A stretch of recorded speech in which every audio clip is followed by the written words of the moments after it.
Hopefully this weekend. It's definitely not from a lack of effort. We're working hard every single day to try to figure out where we need to be at, and I think we're inching in on it. I feel like we're getting closer to where we were at the start of the year, so that's positive. It's just a matter of getting there. So I like to say this weekend, but we'll find out. We'll get a good idea today of kind of where we stack up, but definitely, like I said, not from a lack of effort.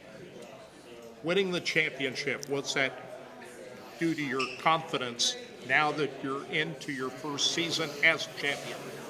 I think it's a confidence boost for everybody, on our group when you do something like that. Everybody on our team knows you can do it, and they know what we achieved last year, and now it's, okay, we kind of know how to put the parts and pieces together to try to get there and win it. Now how do we do it again, and how do we continue to become better as a group and a team to do it again? So, confidence is definitely nice in this sport. I believe in it. I'm a huge believer in confidence. It affects your performance on things and just have a better outlook on everything. So try to use that to our advantage.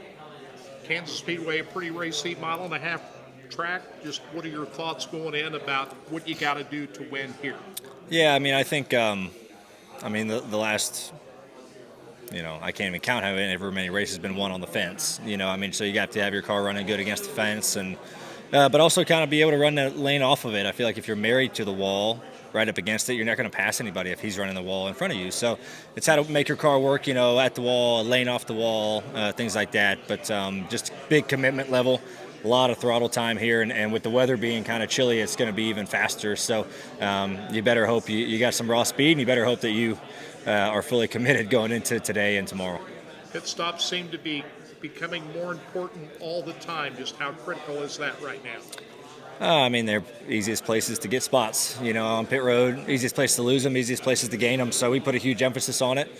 Our group has done a great job, and everybody's still getting faster. I think it was this past week, we looked at an average of everyone's, average stops for the year after 9 races at this point last year, and we're like 8/10 faster. Everyone's like 8/10 faster than what they were last year. So that's a big bar to keep raising, and for those guys to keep getting better and better and improving. And, we're trying to shave tenths off the racetrack, and they're doing the same thing on pit road. They're trying to shave tenths off their pit stops. So it's a challenge. Those guys are great athletes and working hard every day just like we are. You don't get a lot of practice time out there before you qualify. What do you have to do during the week in order to prepare for these races? I think it makes you be, kind of ready to go as you get to the track sooner. And we've had a few years of kind of practice with that, since the pandemic, and just kind of just the way it's been. So you get pretty good, but yeah, the prep work at the race shop has to be even better than what it used to be, a handful of years ago, just because you can't throw the kitchen sink at it anymore. You're kind of limited to what you can change at the track and on pit roads. So that part puts a huge emphasis on the teams to be ready, and the drivers. You better be up to speed right away. You can't be taking 3-4 laps to get up to speed just because you don't have those to spare. So just a lot of prep work, a lot of data watching. I don't do a ton of sim, but those are kind of the biggest thing I do to prepare. Yeah, I was just going to ask you what the prep work as a driver you have to do during the week. Is it on the sim? Is it just watching races? What do you got to do? Everyone's a little different. Some guys do sim, other guys watch races and look at data from last year. I'm more of kind of a data guy than a sim guy, but everyone's a little different.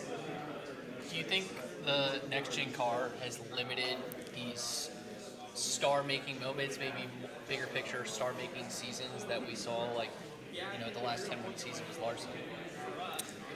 Is that a star-making season to you? Is like a 8-winner, 10-winner? That's good. You winning the title last year is a star-making season. What you finish it too, I guess, is a good way. I just don't. You're just not going to have 10 wins anymore. Byron had 6 last year. It was an amazing year. I just don't. You're just not going to see those like 8, 9 race win seasons anymore, and no one like being a favorite. I think you can maybe have a handful of like favorites through the year, but I think now it fluctuates so much, like who can get good at what time, and because all these little tiny things, they can make a huge difference on the track because everyone's so close together speed-wise. Little tiny things can get you above the competition. So it's so hard to set yourself apart, and I think that's what's hard. Like in 21, when Larson won 10 races in the championship, you knew from the 3rd race of the year, it's like those guys are probably going to win the championship. They were just super good, and the cars were the way they were with the old car, and it was easier to kind of pick out favorites or who you knew was dominant. This year, you have like 24, 11 obviously are kind of, I would say, the best right now, consistency-wise, but like so hard to dominate through the year nowadays because the parity is just it's pretty vast. It's a better way to phrase it. Maybe you won't see a historically dominant season in terms of a clear cut, like one guy's the favorite each week. I just don't know if you're going to see that anymore. I just, with this car, it's just so hard to do, and it's just the tools that you're given from the teams. It's like hard to set yourself apart. I mean, you can set yourself apart, but it's not by like miles. Like when Larson was kicking all our butts in 21, like it was miles different. It wasn't even close how much better that group when he was there. And you're like, are we ever going to catch that? No one did. But now I just don't know if you're going to get that. Just that separation isn't as big, and I think teams can catch up a little quicker, whether that's better or worse. I don't know what you want to call it, just the way it is now.